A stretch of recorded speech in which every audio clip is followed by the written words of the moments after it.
welcome to Houston Real Estate Radio. I'm your host, Shannon, and every week we bring you news and information you can use on your real estate transaction. Today we're talking a little bit about home maintenance. This segment we're talking about your annual checkup on your house. There are lots of things that you as a homeowner have to do on a house, and this is important for people out there renting houses to know what they're getting into when they actually flip the coin and start and buy a house. There are some things that you're going to have to do monthly, weekly, annually, quarterly. And so that's what we're talking about today, kind of your annual checkup on your house. What should you be doing? And the reason you want to be doing these things is to prevent really from having those issues when you do go to sell it. These are the things you want to do to just maintain it as you go so that you don't have problems when you do sell it. So I brought in Joe Poole. He is a home inspector and brings us lots of great information. He's with JP's Real Estate Inspections. He's the owner over there. He does inspections himself, does a great job. And so we're going to talk with him. Before we do, let me give you the call-in number because I know some of y'all are going to have questions. That number is 844-788-9444. 844-788-9444. You can call in 24/7. That's our question line, and then we'll answer it on the radio. All right, so welcome back, Joe. Thank you. Good to be here. So let's talk about the annual maintenance things, the things that you only have to do yearly on the home, the things that you want to do, because if you don't do them, you could have problems to where your home warranty may not pay for it. Because you're not maintaining it correctly. So what are those annual things that you need to do to your house? Well, the most important things to me, Shannon, that regards to maintenance is your HVAC system. Heating and air conditioning. Heating and air conditioning, which people don't know. That's what that is. Mm-hmm. That's the most large ticketed item that can cost you just by simply not giving it proper maintenance. Okay. First of all, what I recommend is monthly or either quarterly, replace your air filters. Mm-hmm. That could prevent mold from growing into your system. Mm-hmm. And also, too, it can save energy on your light bill because if that filter is very dirty, that motor is running hard. Mm-hmm. Also, I recommend... and I think it depends on what's in your house as to how often you have to do it. If you don't have carpet, you may not need to do it as much. If you don't have pets, you may not. But if you got a dog shedding all the time or 3 dogs in the house, you need to do it all the time. Yes, you do, because that if a return filter is near to your floor and you have carpet in the area, that's a high traffic area. So as you walk in, it's breaking up fibers and it's sucking right into your return grill. That's a once a month maintenance. Okay. All right, so now annually you need to get a checkup from your heating and air conditioning company to come out and they actually look at it. And they're looking to make sure your freons, you got enough freon in the system. What else are they looking for? Also, too, what they also do, and they to do a maintenance yearly, is they actually come out and wash your system down, definitely outside your condenser. Because with pollen falling, cutting grass, your unit is actually sucking in dirt, trash, grass. That can also cause a restriction on your system to actually function as it should. Okay. So I recommend that definitely. And what about the outside unit when you're cutting grass? Do you have to worry about all that grass? Yes, when you're cutting grass, that's a big must, because if that system, like I stated, if is operating, is actually sucking or drawing grass right into those fibers. Mm-hmm. So that's one thing I always recommend. If it's off, take a water hose and wash it down. Okay.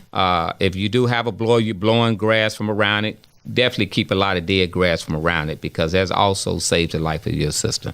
All right, let's talk about landscapes. Since we're kind of talking about outside the unit, let's talk about the landscape. What has to be done to really maintain the house? So in other words, I'm thinking about houses that I've sold that have had issues. If the limbs are touching the roof, that's usually a problem. Yeah, that's a problem, because as the wind blow, those limbs are actually destroying your shingles. Mm. You also want to keep branches off the house, because it also can discolor your paint.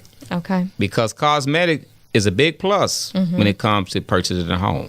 Is there anything else you can think of other than, doing your yard and mulching annually? Anything else with the landscape that's important for keeping your home maintained? Well, one thing... I know for safety, you want to cut things back. True. Landscaping is a plus. Now, also, too much... if you have too much landscape around your air conditioning, that can be a problem as well. Also, I always recommend yearly, quarterly, is to put maybe like an ant bait around your foundation to prevent ant beds from building up, because they also can go into your weep holes, go right directly into the house. And they also eat landscape lighting. I found that out the hard way. Oh, no doubt they do. They do. I mean, they actually can drown outer light, prevent it from shining. Yeah.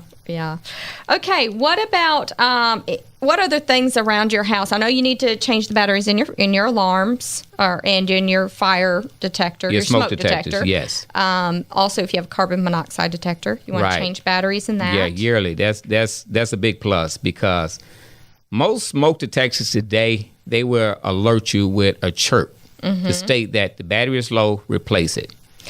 Yeah. What about your water heater? I hear some people say they flush out their water heaters. Is that necessary? Well, I don't really recommend that. If your water heater is being used practically every day, you're washing clothes, you're taking long showers, that water heater is actually being reflushed. Okay. Now, if you have a large home, or if you may have extra bathrooms you do not use, occasionally I recommend is to just go in those areas, turn water on, and just let that water just flush out, because that water can become hazardous, because it can start smelling like rotten eggs. Oh, yeah, that's not good. And then also, too, another thing, if you have a bathroom and you very seldom use it, occasionally go into that bathroom to turn on the basket just to fill that P-trap, because if it's not full and it dries out, you can have sewer gases going throughout the house. Okay, yeah, that's not good. No, that's not good at all. What about foundation? Anything you wanted to do to maintain your foundation on your home? Right. Well, if you have a sprinkler system, that's a plus, because one thing about sprinkler systems, that when they also spray in your yard, it drops water right near your foundation. So that preserves your home from settling. Have a lot of settling in foundation problems. That's a plus. Okay. Energy efficiency. That's a big thing right now on everybody's mind, keeping your home very energy efficient, not having to pay so much in your utility bills. What kinds of things can you do around the house to make your home more energy efficient? Well, right now, a lot of homes are going green. If you hear that word going green, what is that? But if you do have an older home, one thing that I recommend to maintain good efficiency is to have your home properly insulated. Okay. Also, too, if you're gone all day, don't have the blinds totally open. Just may have them cracked a little so that some light can come in. That also saves energy. You also, too, maybe want to keep your temperature at a setting of 75 to 76 if you're away from home. That can also save energy. But you never want to turn the utilities off. No, you never want to turn the utilities off, because that could do more damage in a home than good. Okay. All right.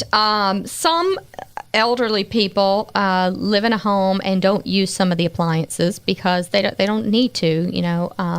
Maybe they eat off paper plates. They don't ever use the dishwasher.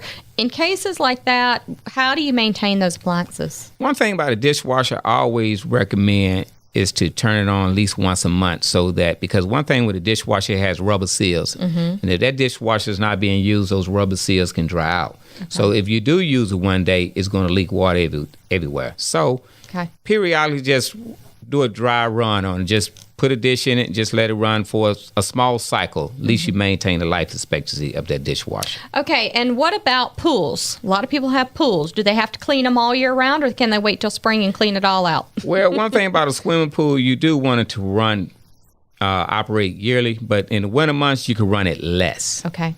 So keep it cleaning the whole time. Exactly, because you can prevent algae from building up in a pool. Okay. But in the summer months, you have to add chemicals to it, because with the warm weather, the water warms. If it's not circulating, algae can build up. All right, very good. Joe, if someone needs a home inspection because they're making a purchase this spring, how can they reach you? They can reach me by dialing 713-906-7302.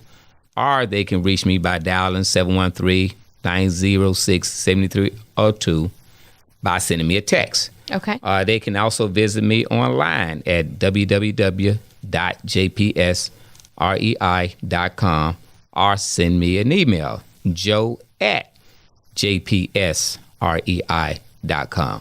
You're just available all over the place. Hey, I'm 24 hours. But you are mobile, and so people can access you on your phone through. Exactly. They can send me a text, email, Facebook me.